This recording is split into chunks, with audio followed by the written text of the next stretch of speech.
Excelente. Welcome to the Seeking Excellence podcast, everyone. Very exciting day today. We got one of the OG homies. And, it's been fun because I've been doing some it almost seems like my week of repeats, bringing back some guests from 2020 or early 2021. So this is very exciting to have Natalie Ruether, for the time being, Ruether, with me today. Soon to be loved. That's right. Soon to be loved. That's what I love to hear. No doubt. Yeah, and I want to dive into that. So tell us about your life. How have things been, Matt? Oh man, yeah, I think it's actually been a year since I've been on here. Like this is the time last year, kind of. Oh yeah. Yeah, so and we got to do it in person, which was cool last time. We were in person together last time we recorded in Emily's apartment, which is really funny. But just yeah. Like, hey, we're just gonna break in and record a podcast. Just gonna use your dinner table. Yeah, but a lot has changed though, for sure. I was still in college back then. I'm now officially a Benedictine grad. That's right. I brought my Benedictine mug for you today. Wow, I'm so honored. Thank you. I was picking out of the cover, I was like, you know what? It's a BC day. Go Ravens. It's always a BC day. Yeah, but so I actually have my BA in biology now, which is fun to say that I have a degree. I was supposed to start my PT doctorate last June, but now has been pushed off to this June due to some family stuff, financial aid and all, whatever, the whole 9 yards. But it's been pushed off to this year, so still in the works. But what that allowed me to do is get married in that time. So, which is hype. Yeah, it's great. No, it's amazing. I'm definitely not a wedding planning person though, I've learned. I see. Like some women thrive on that. Not my thing. Not your jam. Not my jam. Like it's fine, it's great, but there's a million other things I would rather be doing than flowers and colors.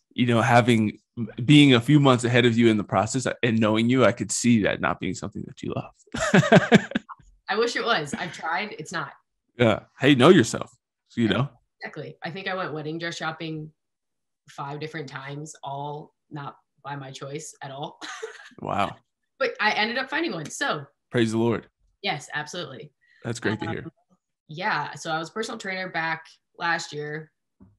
And now I'm actually managing at a place called Stretch Zone. So I'm still kind of in the fitness and health realm, but different job title, I guess. Right. Different aspect. I'm more on sort of the PT side, the preventative side, which personal training is as well. But now I'm actually stretching people all day, every day. Yeah. It's really weird because no one really knows what it is. Yeah. That's honestly, it's been a big blessing because it's given me a lot of leadership skills. Like it's one thing to learn about all of it in school and, be a leader when you're playing sports and being a captain, but when you're actually in a workplace and having to lead people that are, even older than you. Right. I mean, I'm the youngest at the company right now. So everyone that I, do have a little bit of leadership over are a lot older than me. So that's kind of, but it's been good. It's been like, it's funny to actually see what has been taught, like the different leadership styles. Like that's been one of the biggest things I've learned is people definitely need to be led in different ways. And the way that I would be led is not necessarily how someone else responds. Right. So yeah, that's been a very good thing that's happened in this kind of gap year. That's awesome. Yeah. Knowing yourself, we're just kind of joking around about that, but having a certain level of self-awareness can be dangerous to a certain extent as a leader. I mean, I think it's good. Self-awareness is always good, but I think the temptation is to make everybody and be like, everybody responds to the same things, And so, I mean, I've gotten to see that a lot in my life and experience some of that on the negative side, people treating me as if I was them. And I've done it myself too, with certain people. And you have to really realize the individuality of people, which is a difficult thing to assess.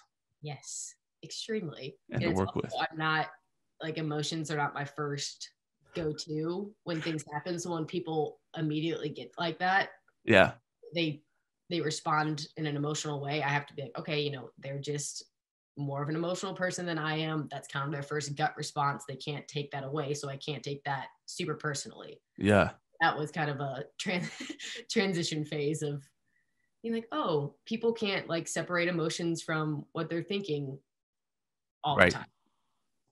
So Yeah. It's such a good point. And I think, I wonder like what your perspective is, being a like very rational thinking and not as much of a feeling person. I mean, not that you're not feeling, but you know what I mean? I think you're definitely more on the, it's cool. yeah. Yeah. It's being that you have a really hard heart. No, I'm just kidding. Like, being that tend to be more rational than emotional.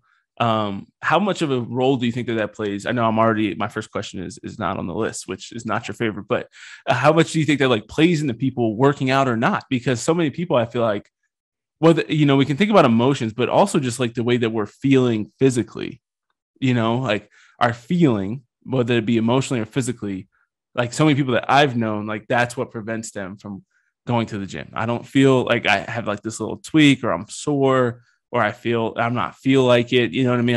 I'm not motivated today or whatever. Versus people I feel like who are very rational are just like, this is what I need to do. And it's not something that just is exclusive to working out, but obviously really applies to working out. How much have you seen that? Yeah, with people? Well, and the thing is, it's not that I don't have those thoughts, but I don't think motivation is kind of a fleeting thing. That's something that Zeb and I always talk about. For people that don't know, Zeb's my fiance. If that tends to come up, sometimes it does. The Zeb love. Yes, the one and only Zeb love. But that's one of the biggest things that we have. When I was personal training, and when he's a strength coach, people are like, oh, how do you stay motivated? So we've both finished 75 hard. For some of you know what that is, some of you don't, but it's a pretty intense mental toughness challenge.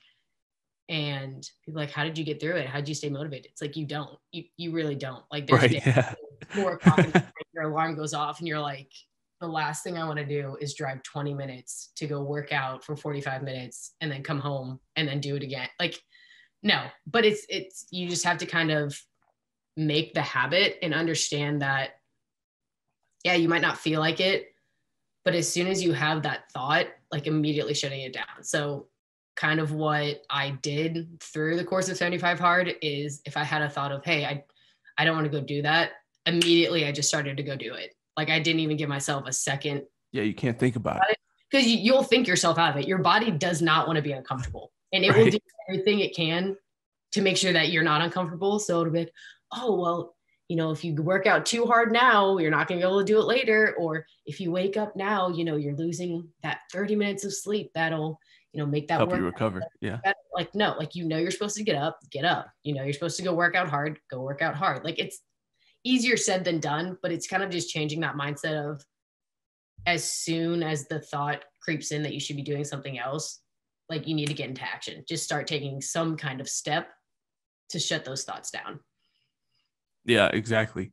I think that's so important too, because we've talked about this before, I think, but like the mindset that takes is the same thing you take into everything, right? Like it's not just applicable to physical fitness, but I do think it's like a magnified, almost exaggerated arena for learning these virtues, right? Absolutely, which is why it's amazing. And that's why I'm so grateful. And that's one of the biggest things I've learned over this year, especially, is how grateful I am for the knowledge that I have about the fitness world, about, health and wellness, because in personal training or some of the clients that I see coming into Stretch Zone, like people are just so, I don't want to say busy with their life because there's always time, but no one ever took the time to teach them the importance of taking care of themselves, of, pushing themselves in that realm so that it can translate into other aspects of their life. Like I had a client last year when I was, personal training in Atchison, who changed her entire career, ended up being a personal trainer because of things that she learned when she was in the gym. Because you're so cool. Yeah. She was like, hey, Natalie, I love you so much. I want to be like you. How do I become a personal trainer? That's what it was. It wasn't incredible that she developed on her own, by her own hard work. That's what I figured. Yeah. No, it was 100% me. Look at you go. Just changing lives. Listen, I try. I do my best. I'm humble. Incredible. Humility is, the core of all that we do. Yeah, absolutely. I love that. Yeah, no, I think it's great. And I think it's great, obviously, that you talk about that within your relationship. You guys have great conversations. And, I think I'm always impressed by how much you guys are doing together to challenge each other and challenge yourselves. I feel like every time we have a conversation, you're either Zeb's doing something by himself, or you're doing something by yourself, or you're both like, yeah, we're a part of this. Like, I'm praying the rosary out in 12-degree weather and walking outside. Or I'm committing to doing X, Y, or Z. Like, I feel like every single time we have a conversation, there's some new like way you're punishing yourself and growing together. Well, and that's like one of the biggest things that we're doing kind of through his company is like seeking your struggle, because that's something we've done over the past 3 years. That it started in a gym where, we started offering workouts for different people, or, we did this extra rep because, God gave us the ability to struggle, and our mission here is to struggle and suffer well so that we get closer to Christ. So yeah, a lot of people that are more of the secular world don't really see it that way. Sure. But it's such an important thing, because it translates to everything. If you can suffer well in the gym and you can do an extra rep, you can make yourself push that extra whatever, it translates everywhere else. And I just think that people don't take the time to really think about that, because when you go to the gym, people are just like, oh, well, I need to go because I need to be healthy. And that's their why. That's the only reason why they go. Right. Like, that's not going to get you up out of the bed. That's not going to motivate you, and that's not going to discipline you. Like, you have to have a why or a purpose that's so deep that on the days that you don't want to go, on the days I don't want to do another 45-minute workout, but I know that, Zeb already had it done, or I said that I was going to go do it, so that my mom gets better from COVID or something like that. Like, every day you have to make a new why, or you need to have one that's so strong that gets you up out of bed every single day. Yeah. I don't know. That's kind of a tangent. I don't know why it started coming out, but hey, yeah, have a No, why. I think it's great. And I think that you connecting it to how you strive to grow in your faith, and just the importance of that. And I love that. I feel like you operate so much from a place of gratitude when it comes to your fitness, of recognizing like God gave us the ability to do this, and therefore I ought to. I just had a great conversation with somebody who was a second time on the podcast too, Noble Gibbons, and we kind of talked about that in his own life. He runs his own platform podcast, the EQ Gangster, and talks a lot about emotional intelligence and things like that, which is really awesome. But he was just talking about how for so much of his life, he felt like he had these talents and gifts that God had given him, and he just hadn't used them. Mm-hmm. And I feel like I've been really blessed to be kind of aware of that and like have this like healthy fear of not wanting to waste like my time on earth, my talents and gifts. And I can still see so many ways, in which I have wasted those things, and times and opportunities that I've had to grow, or, like it's obviously a tough balance to be like, how much do you push yourself versus how much do you just like relax and enjoy life sometimes. Right. But yes, yeah, but to be seeking and striving for it is the point, right? Like, you have to be striving to find that balance. And too many people just go extreme in one way or the other. Absolutely. Yeah. And I mean, I even kind of found myself doing that, like with 75 hard, because it's extreme. So what 75 hard Yeah. is, Talk to us. yeah, you do 2 45-minute workouts a day. So it's actually based out of St. Louis. So there's an owner of a company called Andy Really? He owns. Wait, what's it called? I'm sorry, I interrupted you. No, you're fine. He's a CEO of a company called First Form. His name is Andy Frisella. He's kind of the one that started it. But what it is it's 2 45-minute workouts. One of them has to be outside. So regardless of what it is, no matter rain, shine, snow, hail, it needs to be outside. Obviously, with reason, don't go out in a tornado, but no matter what it is, you got to get out there. It's great clarification. Yes. You never know. Some people are that crazy. That's true. And then you have to drink a gallon of water a day, take a progress picture, stick to a diet. So no cheat meals, no alcohol. And I did macros and I gave up dairy. I feel like I'm forgetting something else. I don't know. But you can't miss any one of the tasks during the 75 days. If you do, you have to restart from day 71 or day 1. Day 71 sounds great. Jump to 71 and yeah, skip day 2 and jump to 71. Yeah, finish the week out. Hell no, yes, I'll be up over from day 1. So it's pretty extreme, and it was good. It taught me I had a lot more time during my day than I thought that I did. Yeah.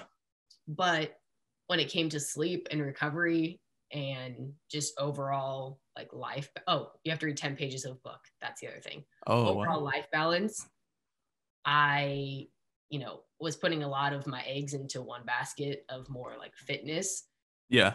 My recovery was suffering, my Zeb was doing it with me. So that was huge. There's no way I would have been able to do it without him. And it was funny because I have known about this challenge since I was probably 15 because I've definitely heard of it and researched it several times.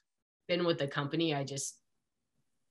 This is going to sound cocky, but I was like, I already do those things. Like, I don't need to do them all together. Sure. Like, I know better. And then Zeb was like, hey, do you want to do this? I'm like, sure. Like, I guess, can you give me a day? Like, can I get prepped a little bit? He's like, yeah. Can we not start tomorrow? Yeah. Well, he was like, yeah, he's like, I'm going to start today. You can start on Monday or whatever. And I was like, okay. I'm like, sure. So he actually ended up doing an extra day with me because he's crazy. Wow. Yeah. That's just, adds up. Yep. But on brand decisions. Yes. But it's definitely the balance that I've had to kind of regain out of, because we finished the end of November. So right before Thanksgiving.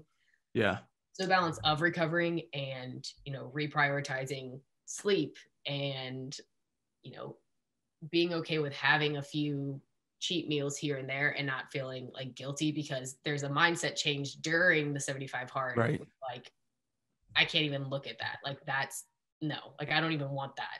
So then like you're training your brain, which I think a lot of people have a hard time doing, especially with like the diet culture where they're like, I can never have food again, ever. So then once they get off, that's all they want. And then all the progress that you've made. And you like binge. Yeah. Yes, it goes out the window. So it's definitely been a balance. And something I'm still learning, of course, but it's never easy. Yeah. Never easy. No, absolutely not. Yeah. I think it's so interesting. One, obviously accountability is probably huge in doing that together. I think that's something that's really underrated as people start with like these like New Year's resolutions and things like that. Everybody tries to do everything by themselves, which is pretty dumb. And like, obviously you have some things, right? Like you're pretty good at working out without accountability. I'm sure, you know what I mean? Like even if you weren't with Zeb, I'm sure you'd still exercise pretty regularly. I read pretty often. Like it's just something that like I really love to do and I make a part of my life. I don't necessarily need huge accountability on that. But there is times where I need accountability in other things, in other areas, it's great to have Emily in accountability and like asking each other how our prayer life is going and things like that, because that can easily slide out. Or how often are we going to daily mass, if ever, like, are we hitting our goals for that? And just check in on some of these other things, or just talk about like, have you called your family? Like, have you talked to your family in a while? There's some of these other important things that, in 7 Habits, they talk about the 4 quadrants and like the things that are important, but not urgent, how easily they fall off. So I love the accountability in that, but I think it's so important, to recognize like we do need this like balance and things like that. I think you have to recognize challenges like that for other people to recognize that they are like, they serve a certain purpose, right? Like the mental toughness you gain through that, it's almost like going away to Ranger School or something. Like you really are kind of like sheltering yourself from society to a certain extent. Like your relationships and other things are going to take a hit, right? Like during those 75 days, which is the importance of finishing it in 75 days and not doing half a year. But yeah, I think just it's so important for people to recognize that and for people to like get like, this might not be for everybody, like there's other challenges and things you can do. But the beautiful thing that sounds very Exodus 90 like of that is realizing how much time you have. Yes. When you cut out some of the other things. Also comes down to kind of when people ask, how are you motivated to work out early, and like my kind of analytical side. So if you have 24 hours in a day, let's say you're sleeping for 8 hours, that's an hour of the time that you're awake is only 6% of your day. Yeah. Like you have that time. It exists. Yeah. It's just changing the mindset of, which I think Father Meyer actually talked about this, the mindset of, I don't have time, because you do. Yeah. Have the time. It's where your priorities. Absolutely. Yeah. It's always, the time thing always is so interesting to me. I think people are so interesting with the time thing when it comes to working out or prayer and all these other things, especially when you like stop. And I think, we could be spoiled at times, like having friends like each other, because like you're somebody, I get to talk to you, I get to talk to Father Meyer, I get to talk to all these great people who, do a lot. And so like, it just encourages me to always be like, how much am I doing? Like those are the type of friends that people you want to have. But I think so many people have the opposite experience where their friends are bums and they work a full-time job and do one other thing, right? Like they work a full-time job and either have a prayer life or work out or have like a good relationship, right? But nobody does them all. Like it seems like in their world, at least, nobody does them all. And you have to get outside of that and like find some people who do it all, because it's awesome to do it all. But you have to figure out for yourself. And even I'd love to talk, a little bit about like, how did you decide for you to work out in the morning? So you wake up really early and work out. I wake up decently early. I don't wake up Natalie Ruether early because I'm not psycho, but I wake up at like, between 6 and 6:30. I usually get a solid chunk of reading done, get my prayer time done in the morning. And then I start work around 7:30 or 8. So I can be done a little bit earlier. And I work at Mountain Time for a company that has a lot of people in Central and Eastern time zones. And so that's how I like to roll. And then I go to the gym around 4, get my afternoon pumping, like that's when I like to get rocking. So how did you kind of figure out for yourself what you like to do in the time wise? Because I think that's really big for people. I think people go, like some people are morning people, they don't know it yet because they just stay up too damn late. Yeah. And then I think some people should work out more in the afternoon or after work or things like that because it works out, or like lunch break if you can work that out. But I know for me, I had to work out for 4 years, really for 8 years in the mornings, in the military. I didn't have a choice. Everybody's a morning person then. And I hated it. As soon as I could switch to like going in the afternoons, I was like, this is great.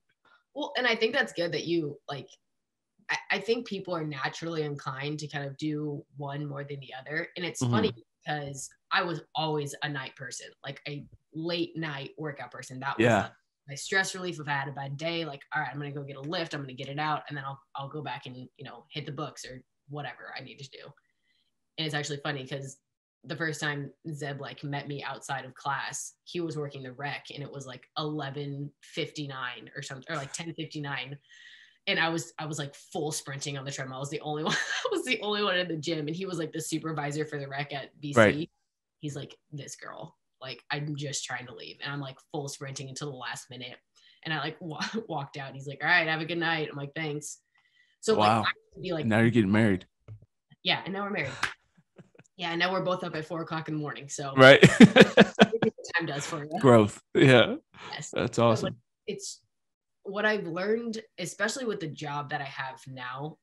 When I was a personal trainer, I could get away with doing it a little bit later because I didn't have as much like personal contact with people throughout the day. Right. And I'm more introverted where I need that reset time and I need my own time to deal with myself before I can help other people. And there was days when I was first starting. So I started at front desk. So I would see, 3 to 5 people every half hour that'd be walking through the door. And I'd be like, hi, how you doing? Right. Yeah. Kids and blah, blah, blah. So there's a lot of output. Yeah. A ton of people throughout the day. And then when I was a practitioner, that went from, quick bursts to now I'm invested in 14 people a day for 30 minutes at a time. So yeah. I remember everything and just really like kind of pour into other people all the time. Occasionally people, ask about me, but whatever. And then I just kind of learned that by the end of the day, I was so drained. And even when I got to work, I wasn't like in the best mood because I knew I was going to have to just talk to people all day. Right. So if I got that workout in the morning, I was already, okay, I did something for myself.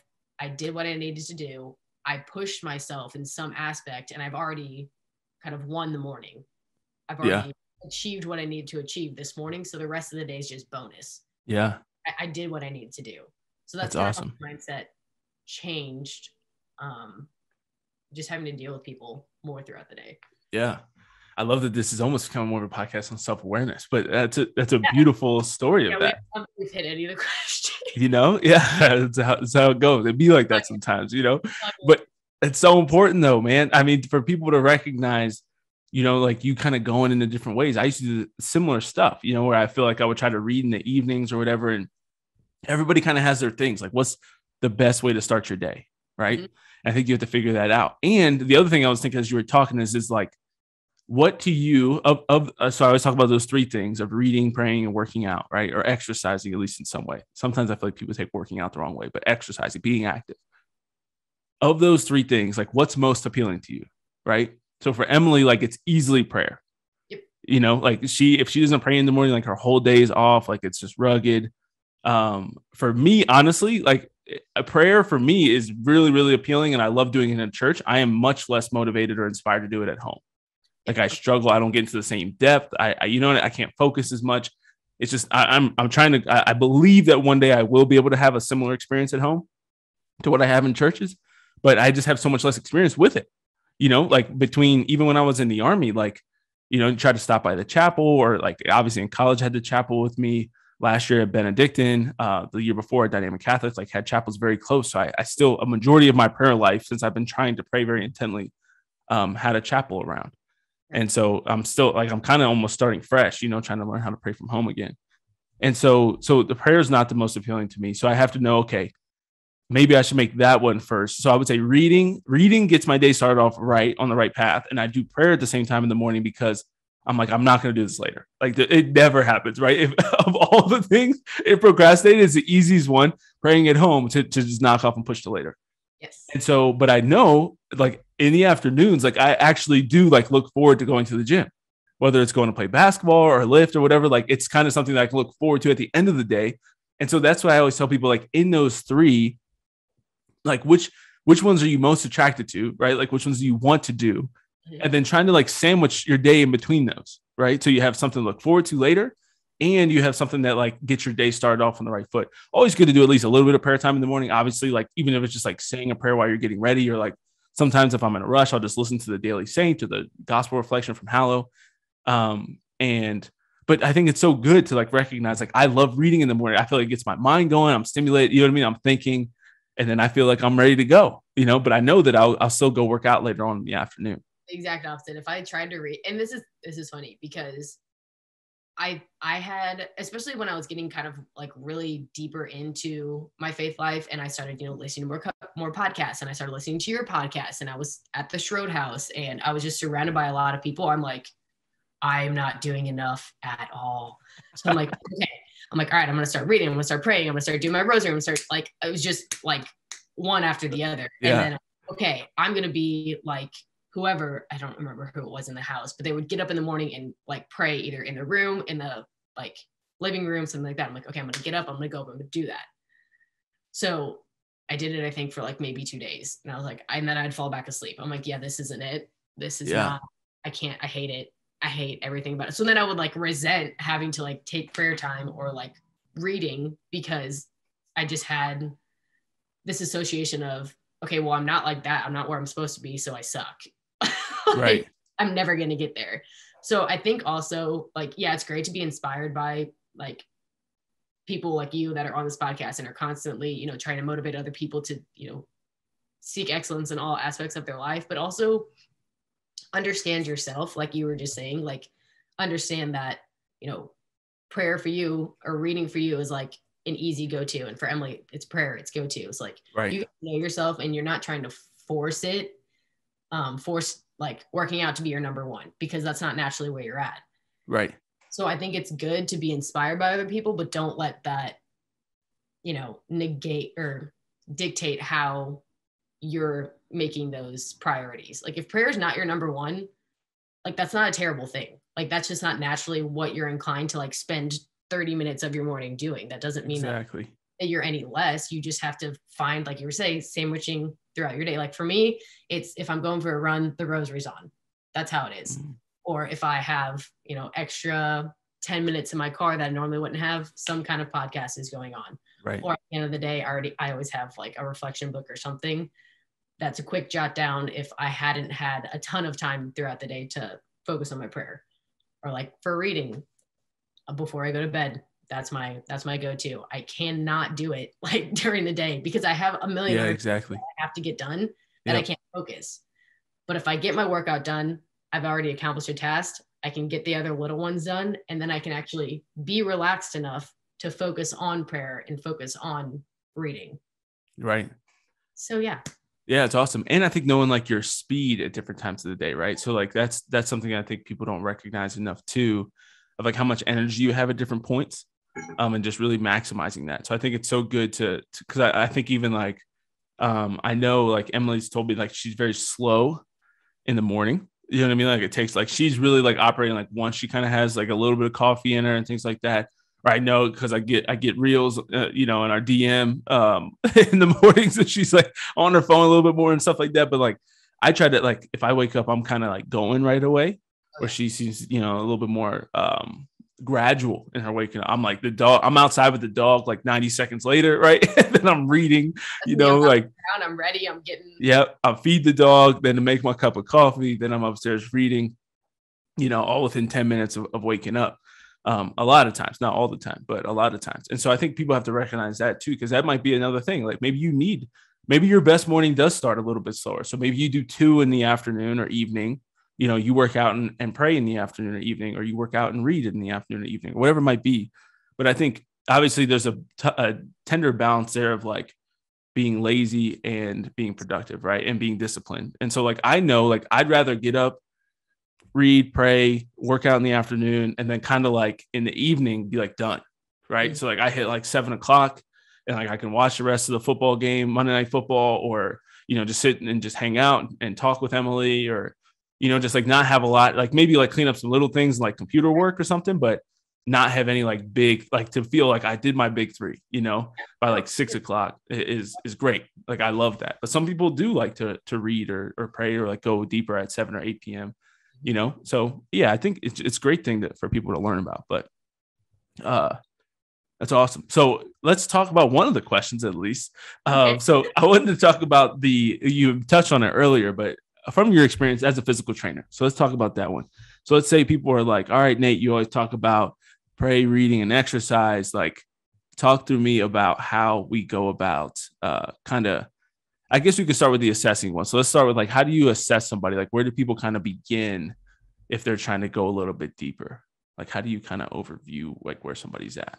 Because obviously you wouldn't tell anybody that walks into a gym like 75 hard starting tomorrow. Yeah. I mean, you could. I'm not going to tell you not to. Right. But you might not encourage it. Like my mom's like, I can do it. I'm like, listen, Julie, I love you, but no. It's not for you. I love Julie too. Julie and I occasionally get to have conversations via Facebook Messenger, and it is a gift in my life. there's seldom, it's rare, but we do occasionally. We are friends on Facebook. I'm very proud to announce. And Julie, if you're out there listening, just know that I appreciate you. She's the best. Like all my friends absolutely adore her. Like she is the mother of many children she doesn't know about. I believe that. Yeah, she's awesome. Yeah. So if someone comes in and they're like, hey, I want a personal trainer, they're like, can I talk to someone? I'm like, that's me. I can do that. Right. I always do like a first kind of introductory assessment with them. Sure. Because I kind of want to see how their personality is. That's kind of the biggest reason. I'm like, all right, you know, where are we at mentally? Where do we need to be? But I'll always just start with the biggest thing is tell me about your day-to-day life. You know, are you running around 24/7? Do you have 17 kids? Are you working full time, or are you retired? Are you going to play tennis and racquetball and all these other things? Like, give me a little bit of idea of how active you already are, and what I can help supplement that. Because if you're crazy busy and you only have 30 to 45 minutes in a day that you can squeeze to get in here, then we'll work with that. But if you're, you have an hour and a half because you want to go swimming in the pool, then let's talk about that. Let's see what we can do there. Also health background, that's always a big one. What medical things have you had that I need to kind of assess and know about, because some movements might not be good for you, and they'll be great for someone else. Another one that kind of gets overlooked, and you usually do need a personal trainer. I mean, honestly, YouTube, if you really want to get into it, are like range of motion. So like, how are you moving throughout the day? Like, how are your hips? Are you, flexible enough there? How are your hamstrings? How are your shoulders? Because this is what happens. Let's say I have a 15-year-old high school boy who wants to come in and start lifting because he wants to make varsity football. Okay. Something that I worked with a lot when I first started personal training people.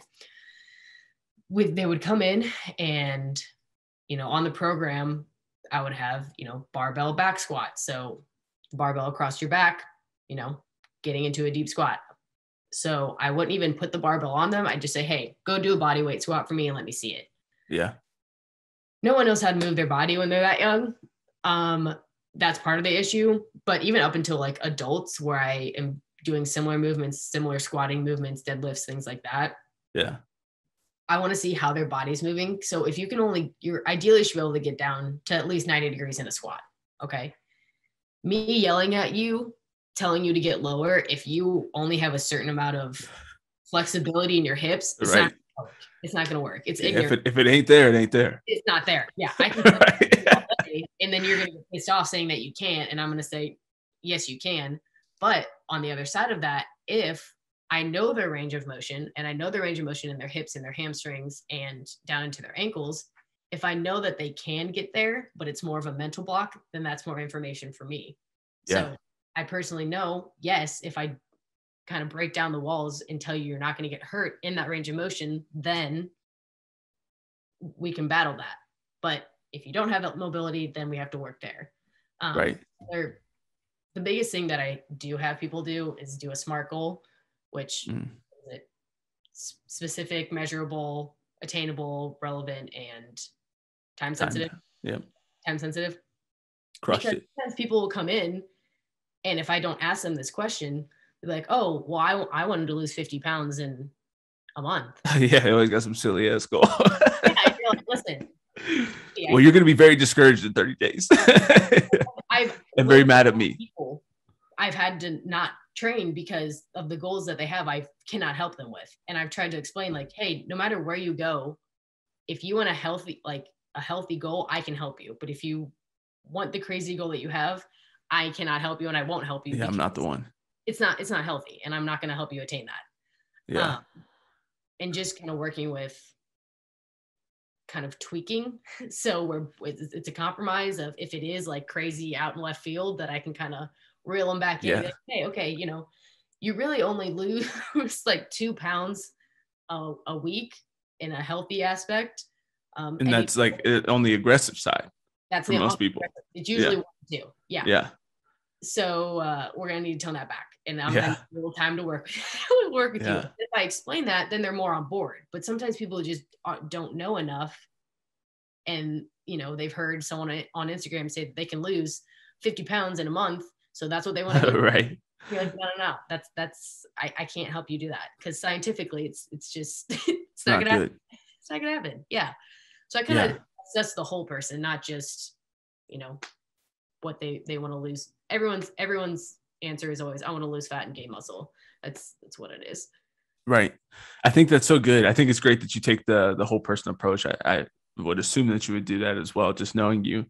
But first I want to jump on and be the annoying excellence guy real quick and talk about people and personal training in the first place. Right. And so one thing that I feel really passionate about, obviously in the seeking excellence world, is like budgeting. Right. And one of the reasons why you budget is so you know how much money you have, and you know how much money you can spend. I think so many people, like, the thought of spending money on a personal trainer is like outlandish, or even like for so many people, I'm so surprised at like spending money to not go to Planet Fitness, to like spend more than $10 a month or something crazy. Yeah. But I'm saying, like, they won't even like, and I'm not knocking Planet Fitness. I think I've knocked it plenty in the past, but what'd you say? It's great that it's there for people that like don't have a ton of money. That's amazing. Yes. Exactly. But I think it's unfortunate how many people that do have the money to spend that won't spend $40, $50, $100, $150 a month. Like, I found like the middle ground. So I'm a proud member of the Jewish Community Center here in Glendale. I support my fellow Judeo-Christian, people in the community. I don't know what I mean by that, but I'm just being weird. But it's in the middle, right? I think it's like $70 a month. That's not bad. No, it's great. But like, what comes with it, we have an indoor outdoor pool, we get towel service, there's a steam room and a sauna and a hot tub in the men's locker room, like huge basketball courts, right? Like everything that I love that like gets me excited to go to the gym, and for some other people, it might be less than that. Some people love like, the grungy, like garage type feel gym, whatever. Some people love CrossFit, like whatever it is, it kind of helps you get that accountability and get you going. Like I said, like I go and I enjoy going, right? But I'm still trying to find, like, I signed up for a basketball league that starts in January. So I still will have like some kind of accountability and motivation to do more and to challenge myself. Right. But I think not enough people budget to recognize how much money they spend on bull crap.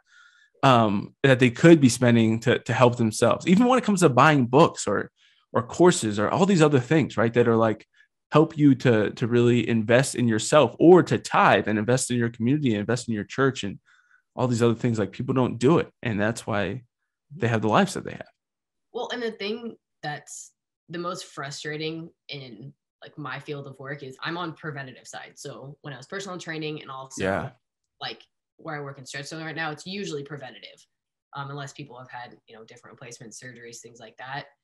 Usually it's people that are like, oh man, I really have some low back pain. And, I'll take them through a protocol. They'll get up off the table and they're like, oh, my back pain's gone. And I'm like, right. Cool, like, let's get you in here. They're like, no. That was good. Yeah, that was enough. Yeah. Like, it's wild. You said you loved it. You said your back pain's gone. Yeah, it is. Okay.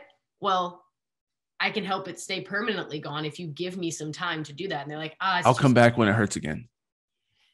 Exactly. People don't want to pay for the preventative side. It's the same thing. I always say it's the same approach for mental health, right? Like, budget and spend the money to go to counseling, like go to therapy if that's what you need. And a lot of us need, every therapist I've ever talked to always talks about like every adult should just go to it, for, like do some therapy, like for at least a period of time. And I think during your 20s is a great time to do that. But yeah, I just don't understand. I remember when we first moved here, like there's a great Catholic chiropractor that Emily goes to that I want to start going to in the spring. And I'm delaying my time going to him because I did start counseling when I got here, and I started physical therapy again. And so those were running, a decent bit a month. And so I'm like, all right, I'm not going to do that and the chiropractor because it's just a lot. But I didn't hesitate. Like the physical therapist, I think it's like $120 a visit or something like that. And it's like, sure, like whatever's going to get me back to 100%, like I have to do it. And doing that on top of the gym. And like, it was like these things start to add up, but you look at other areas you can cut. Don't cut out your things that you need. Right. And it's the same thing goes for your family, because you're going to then take that approach, and either you're going to be stingy with your kids and your spouse one day, or else you'll just like self-sabotage and give everything to everybody else. And you'll be this like very mediocre, lukewarm version of yourself to give to your spouse and kids, right, which isn't the answer either. Yeah. So in a sense, it is almost selfishness of feeding your emotions or your fear rather than taking care of yourself so you can really give yourself to other people. But I want to talk about the way you structure the goals. So the SMART goals is great. Do you have a general like sense of what you want for somebody, or are you just completely operating on their goals? So if I come to you, like, do you like if I'm like, I just want to lose weight, like, do you have the stubborn people who are like, I don't want to lift any weights, I just want you to train me in cardio and help me lose weight? Like, do you have a lot of people that come like that, or people that just want to gain muscle mass maybe, and like you're like, yeah, we should mix in some cardio for like cardiovascular health and things like that? Like, what's the balance of that, and like how much you try to push and tweak their goals, if you will? It depends on the person. So, which is the general answer that every personal trainer says. Yeah. No, it makes sense. But especially with women, I mean, there's such a, like, I wouldn't say a stigma. It's not a stigma, but like women just generally don't know what to do when it comes to weight training. And they just, like, my mom is one of those people where she hates going to the gym, and she thinks that I'm going to be like this like giant person. Like, right, when I come home, I'm going to be like gaining muscle and then walking. You're Arnold Schwarzenegger. Yeah. She's like, yeah, like that's just a lot of weight to be moving and stuff like that, because that's the mindset has changed so much. So people that were kind of born in our era, the fitness industry was kind of on the come up. So it was more like a cool thing to like go to the gym because you had Arnold. Yeah, because the 70s and 80s and stuff, I feel like you did have either like the videos, you know what I mean, like where they do like the calisthenics, or Arnold Schwarzenegger. Like, I feel like those were the two things, you know what I mean? Like, either you're doing like the videos of like the weird like living room like arm stuff, or and like just like high knees and stuff like that, or else you were Arnold Schwarzenegger. Like, I feel like there was no in between, like just like fitness. Exactly. So then when people come in, especially if they're a little bit older, it's more of, I don't immediately like crap on their goals when they come in, because then they're not going to want to train with me. So if they're like, hey, I want to cardio, but I want to gain muscle. So I'll take a little time to explain kind of the science behind why that's not going to help them achieve their goals. But I kind of start with, okay, if that's what makes you feel best, that's what we're going to start with. Right. But we are going to mix in some weights. And then it usually takes a couple sessions for them to be like, oh, like that's not as bad as I thought it was going to be. Or, that's not as, I'm not getting bulky. I'm actually losing weight. Like not you are right, but like the science behind it is correct. And it just takes a lot of like kind of retraining. So yeah, I wouldn't say, it depends on the person. So sometimes, and then sometimes if people are younger and there's like, no, I only want to do cardio, I'm just like, no, no, because right. you're enough to where like the adaptations that you have, like muscle wise doing weight training is going to be so fast that I want to start now. And the Yeah, I need to start now. yeah, So sometimes absolutely. I'm a little bit more stern depending on who's coming in, but some people just take a little bit more warming up to do. Right. I think people need to realize that on both extremes, that like it's nice to be strong, Mm-hmm. and it's also nice to not be out of breath when you walk up a flight of stairs. Right. Like, The balance. yeah, exactly. Like, and you're going to have to do things that require some type of physical strength, and you don't want to. It's a classic like preventative medicine, right? Like, you don't want to, when you have a 5-year-old kid that once picked up because they're crying, like that's not the time that you want to lift 50 pounds. Yep. Or 40. I don't know how much a 5-year-old weighs, but you know what I mean? Like somewhere in that range of 40-pound weight, like Yes. bending over at the back, like that's not the time you want to be like experimenting with that. Well, and that's like one of the biggest things that I do even now, like not personal training, is if people are coming in and they're like, I just really have this knee pain walking upstairs, and they're, you know, in their 60s or 70s. I'm like, okay. I'm like, well, when you're sitting up out of a chair, which is essentially a squat, are you using your hands to get up out of the chair? They're like, well, yeah, always. I'm like, okay, we'll work on not doing that, because what you're doing is you're creating strength in those legs. You're preventing osteoporosis. You're building the bones. You're building the muscles. You're building the strength, so that when you're going up the stairs, it doesn't hurt. It's just people don't have that mindset about strength training that translates into your everyday life. Yeah. So, you know, people can sometimes not want to, like, they see deadlifts and they're like, oh, that's so bad for your back. I'm like, how often are you picking up groceries off the floor? Right. How often are you like, for example, how often are you picking up your kids off the floor? It's the same thing. It's just we're teaching you the technique behind it, so you can do it right. You can translate it in your everyday life and you're not getting injured. But again, right, it's on that preventative side of people like, well, I don't want to do that because it's hard, or I don't want to, you know, invest that time. You're like, okay, well, have fun with the herniated disc. Right. Yeah. And I think you can't do it without having 400 pounds on. You know what I mean? Like, yeah, it doesn't have to be a 500-pound deadlift. Like, it also doesn't have to be with a straight barbell. It can be with 2 kettlebells. It can be with a stand. It can be with dumbbells, a band. It doesn't have to be it. Personal training is exactly that. It's personally training someone. It's not this big cookie cutter. And I think I talked about this last podcast, but when it comes to like those online programs of people being like, this is a program that's going to change your life. Yeah. And it's like, they don't know you, dog. They don't know anything about you. Right. No. Incorrect.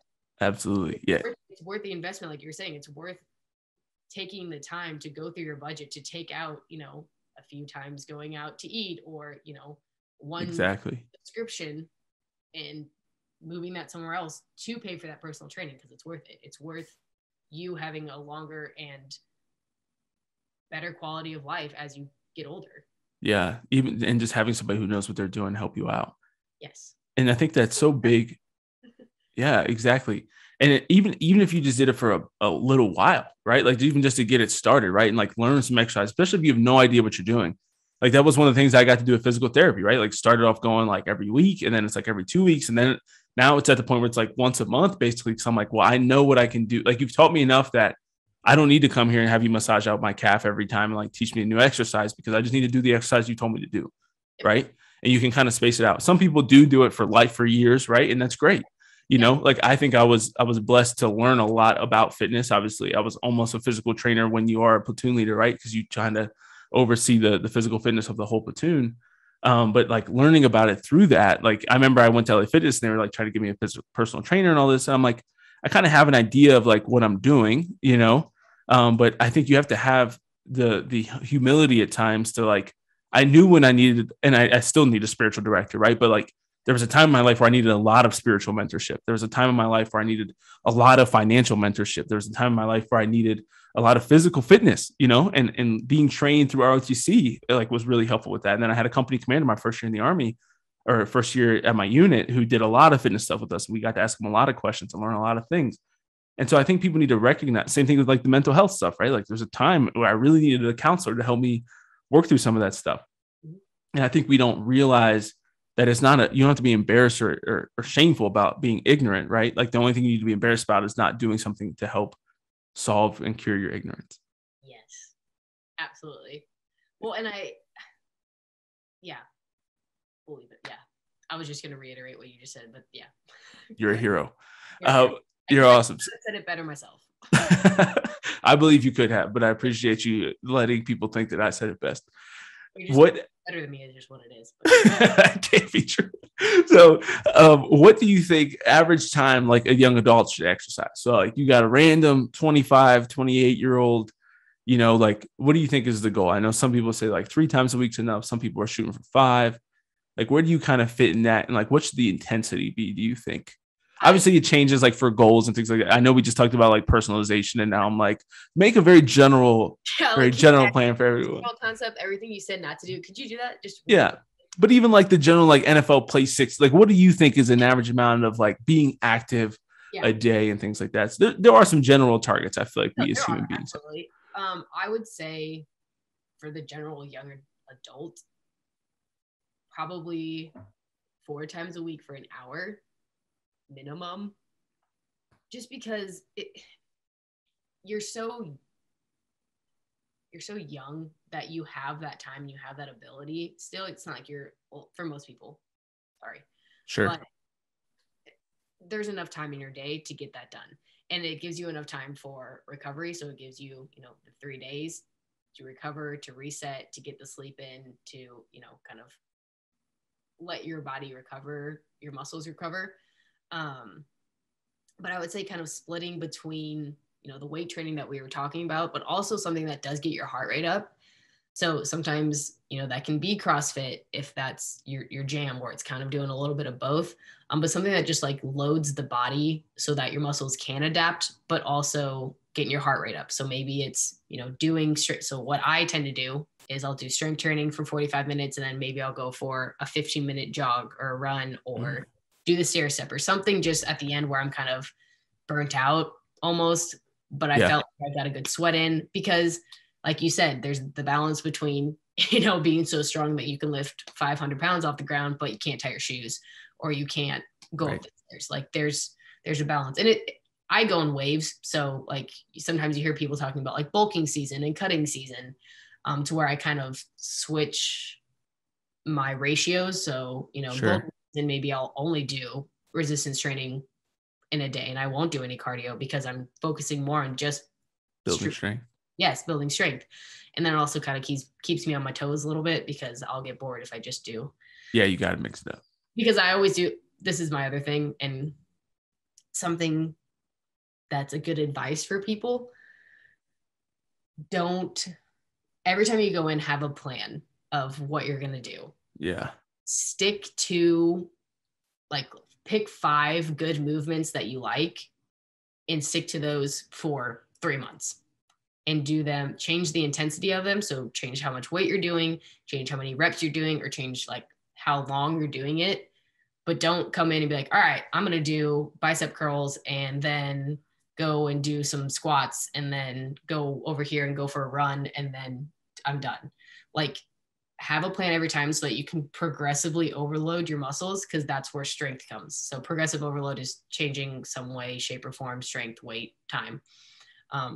And not just bouncing from movement to movement, because then your body can never adapt and can never actually build strength. So going through Instagram workouts that these people are doing where they're always just bouncing around, your body can never adapt. You're not really going to get a lot of results doing that. So 4 times a week, taking 3 days to recover, and kind of sticking to a set amount of workout movements each time for 3 months, and then switch it up. Maybe next time you do find a different like type of workout that you like doing, it, do that for 3 months. That's fine. But at least give yourself, because it usually takes anywhere from 10 to 12 weeks for neurologically for your muscles to kind of adapt to what's going on. So that's a good rule of thumb, is kind of stick on the program for about 3 months, not 3 weeks. Did I say 3 weeks? 3 months. 3 months. Yeah, no, you said 3 months the first time. Yeah, no, 100%. I think it's so good. I love what you said there about have a plan. Too many people, I think, go out and they're like, I'm going to work out today. You know what I mean? And I think that that's the beauty of a physical trainer as well. Either physical trainer, like finding certain things. Like I used to mix it up. Like I do like once a week, I do like CrossFit New England. The dude, Ben Bergeron, I think is his name. He wrote a book called Chasing Excellence. And pretty good. But I ended up like and I would do like one of his workouts each week, like to kind of mix it up. Right. But other than that, like you get to a point, right, where it's like, I'm going in and today I'm going to like do chest day plus like X cardio. And I know for me what like my chest day routine either exactly looks like or different things I can do to like mix it up. Right. Yeah. Because you worked out for a while. And so like, yeah, you know what it is. It's the same thing if I'm like, I'm going to go do a holy hour. Like I have my things that I know I could do in different orders or whatever, if I'm feeling bored or whatever, you know what I mean? But like, I know how I'm going to warm up already. I know what I'm going to do when I, first, like I'm hitting the flat bench and then I'm going to do incline. Am I going to do dumbbells or on, barbell today? Or sometimes I'll mix it up and I'm like, all right, now I'm going to go hit triceps next, then do incline, or you know what I mean? Like you can figure it out and mix it up.